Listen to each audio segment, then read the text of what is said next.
শেখ হাসিনার পতনের পর আজকে এই যে নির্বাচন সামনে, সে নির্বাচনকে নিয়ে বিভিন্ন তালবাহানা শুরু হয়েছে। একটি দল বিভিন্ন অজুহাত সৃষ্টি করে নির্বাচনকে বদল করার চেষ্টা করছে। আমরা বলতে চাই, শেখ হাসিনা 17 বছর এদেশের মানুষের ভোটের অধিকার হরণ করেছিল। আজকেও দেখা যায় একটি দল এই দেশে ভোটকে বদল করার জন্য চক্রান্ত করছে। কখনো তারা পিয়ার পদ্ধতির কথা বলে, কখনো বিভিন্ন অজুহাত সৃষ্টি করে এদেশে নির্বাচন পিছানোর চেষ্টা করছে। আমি বলতে চাই, আমি আপনাদের উদ্দেশ্যে বলতে চাই, কোন ষড়যন্ত্রী নির্বাচন কন্ট্রোল করতে পারবে না।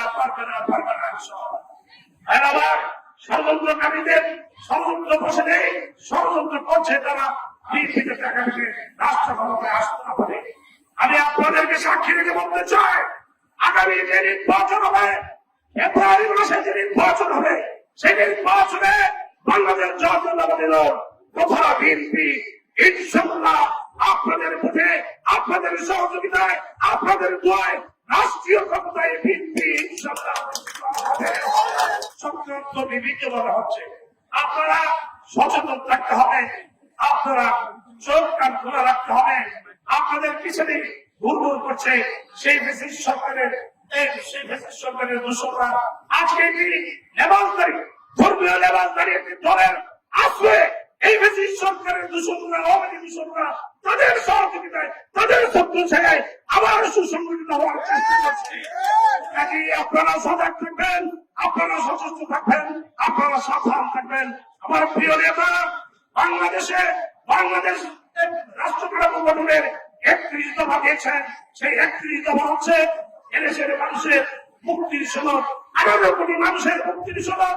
সেই 31 দফা হচ্ছে এদেশের খেটে খাওয়া মানুষের কল্যাণের কথা বলা আছে।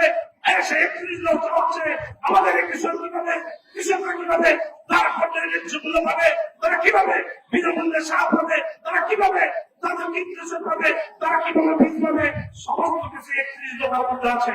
31 দফার মধ্যে আছে কিভাবে রাষ্ট্র পরিচালনা হবে, কিভাবে পুলিশ বিভাগ পুনর্গঠন হবে, কিভাবে বিচার বিভাগ পুনর্গঠন হবে, কিভাবে মানুষ শান্তিতে সুখে শান্তিতে থাকতে পারবে, সেই 31 দফার মধ্যে বলা আছে।